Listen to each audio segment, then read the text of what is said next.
Hey guys, this is a review of the 2022 Tundra and a bunch of observations. We towed with the truck to Holopal, rode really smooth on the dirt road, didn't do any serious off-roading with it, but did all the other truck stuff that most people do with trucks. Drove it around, did 0 to 60 pulls, quarter miles, you know. It is a little slower than the Ram, a good bit slower than like the F-150 EcoBoost 3.5 and the 6.2 Chevy, and it is not super efficient, 16, 17 miles per gallon. But other than that, it is an extremely well-built truck, and I'm definitely considering one. Really impressed with the build quality and the ride and the maneuverability. It's just very premium feeling machine. Changes. Aha, it does change. You're holding it down works. Okay, so now we're in sport mode, 4-wheel high. I'm gonna brake boost it for like 2 seconds and launch it, and we're recording. All right, here we go. Oh, yes, speed and power. 6.75. That's not bad. Do a quarter mile again. There's no one around. Might as well stay in it. 1247 1,000, 1490 quarter. Nice. Let's see what it tops out at. 110. Yep, it's bouncing. Nice. Open diff for the win. That one inside wheel was just straight ripping. That one tire going off. Because, well, when you have the VSC off, you have no A-track. Yeah. So it just lit up that inside wheel. But you're right, it won't let you brake boost it. Yeah, it would not do a burnout no. if I put all the way off the brake. Yep. So some more observations on this Tundra. It's got a really interesting cooling setup, tons of cooling. So real big grill, and then down here you see it's got the active air thing, so it can shut and close, open and close these fins. It's also got an active air dam. Under here you can see that it'll flip down for aero at higher speeds, but it doesn't affect your ground clearance at low speeds. And there's a ton of space in here, so a lot of coolant flows, airflow. So you got your radiator right here, you got your condenser, so that goes from here to here. And then on the sides, on both sides, see that right there? That is your heat exchangers for your turbo. So you got one on this side and one on this side, not overlapped with anything, and they're huge in those corners. And you can see the line that cross-links them right there.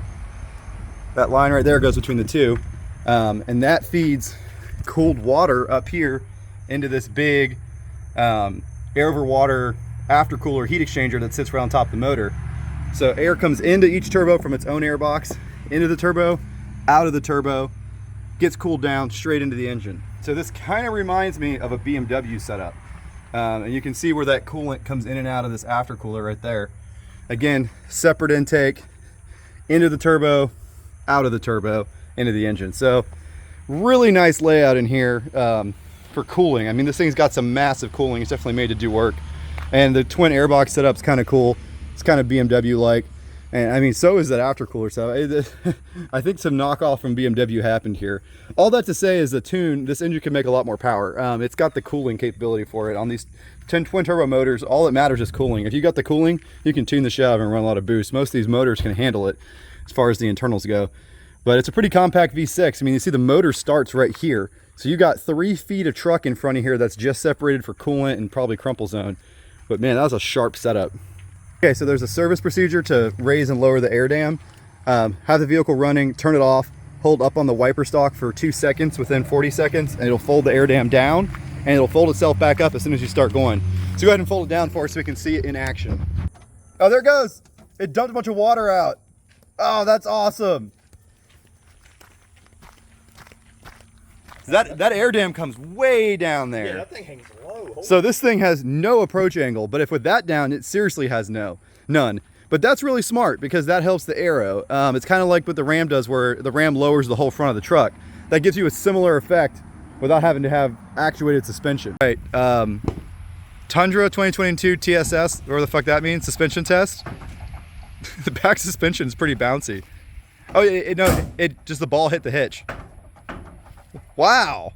Yeah. That's surprising. I guess because it's coil spring, it's that much softer. It's just soft. Huh. So one thing we do need to address that is not as stellar as the rest of the truck is the fuel economy. So I got 11.7 on the way down from Alabama to Orlando, pulling a side-by-side. But right now, cruising at 75, we're only getting 16, maybe 17 miles per gallon. And the owner of this truck has put almost 10,000 miles on it with a mixture of, you know, Not much traffic, right? Mostly highway cruising. Mostly cruising Yeah, with a load. Yeah, and it's 16, 17 miles per gallon, which is kind of what my Ram gets. And the Ram does have more torque, horsepower, weight, suspension, skid plates, all that Ram stuff. doesn't run on rice. This will run on rice? 85? Oh, I don't know about Oh, you're that. saying it's rice because it's twin turbo, tiny motor. It's Japanese Yeah. more than anything. Yeah. Yeah, I would expect a better efficiency with Toyota doing all this work to go to a twin turbo setup over the V8. But as usual, Toyota designs their engines to run rich and last forever, not to great efficiency. But the best thing about this truck is how it shifts. Pay attention to that tachometer, please.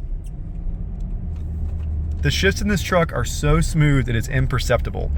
It's as smooth as my German ZF 8-speed, but it's a 10-speed. Watch it shift. That's it. That's all you get. The ratios are so close, it might as well be a CVT. I mean, the RPMs have been totally constant. It hasn't gone over 2,000 RPMs, which shows it has some good torque. But this transmission, compared to every other transmission Toyota's ever made, like especially the ones that are in the current gen Tacomas and 4Runners, that is a freaking god-awful transmission. Both those transmissions are terrible. Wow, this thing shifts smooth. It's got a decent turning radius. The front wheel's cut really sharp. And this is a 6.5 foot bed, so it's not even the shortest one. And it feels good.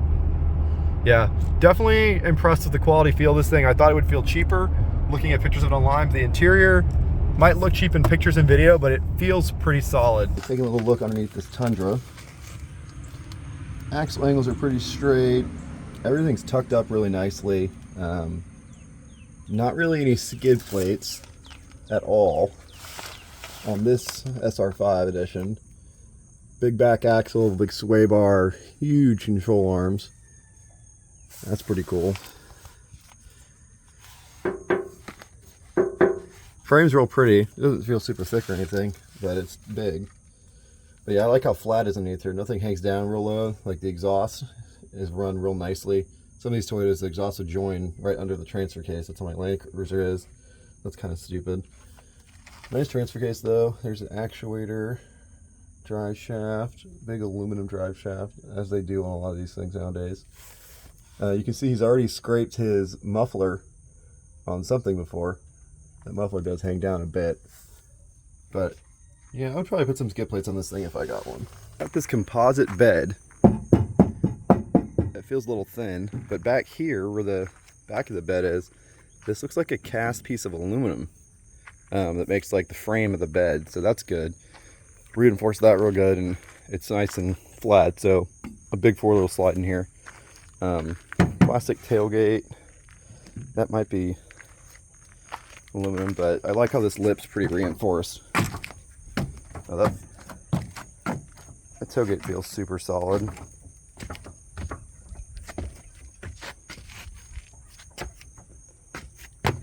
Big bolts in the bed.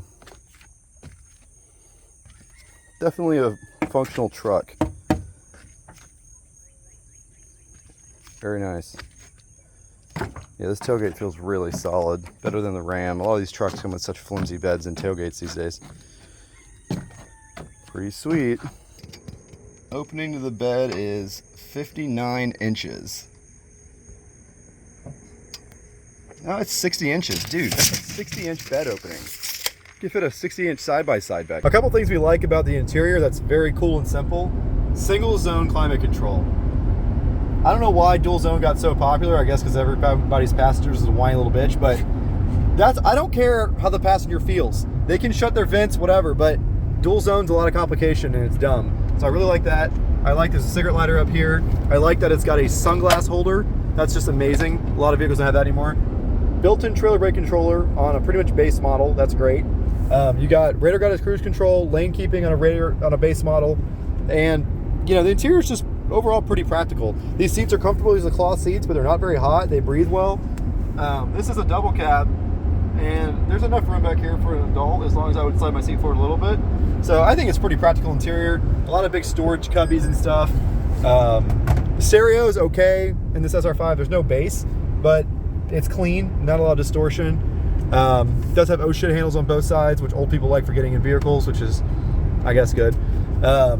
This dash right here only has a very small little screen in the center on this SR5, but very practical screen with the information you need. I would like it to be more customizable. but whatever. This screen's totally fine. It's a pretty big center screen. Not as big as the Chevy gets you on their base model, like the LT, their base-ish model. But he's got his set up so he can play YouTube videos on it, which is just great. But yeah, pretty practical interior. I like the layout. It all feels new. Not a lot of reuse things. It feels quality. And the biggest thing is that this truck drives so much better than the current gen Tacoma. I mean, the suspension quality and the feel in here is night and day. This thing really is as comfortable as a car. There's no body roll. It's extremely smooth ride with the rear coils. Very compliant suspension and no wind noises. Oh, it wants me to hold on the steering wheel. Yeah, I really think that for the price point, this is definitely the best quality feeling truck you can get. This truck was under 50K, you know, with four-wheel drive, tow package, turbo controller, radio guided, everything. I mean, that's pretty astounding. I know that sounds like a lot of money, but with today's market, any full-size truck under 50K is a bargain, especially if it's got some features. And I haven't heard a single wind noise or whistle or anything like that, so it's got my Ram beat there as well. All right, so the old Dodge Ram now has Mud Puppy on the dash via the wonders of modern technology. What's this thing called? It's a Bineyes Android Auto USB dongle.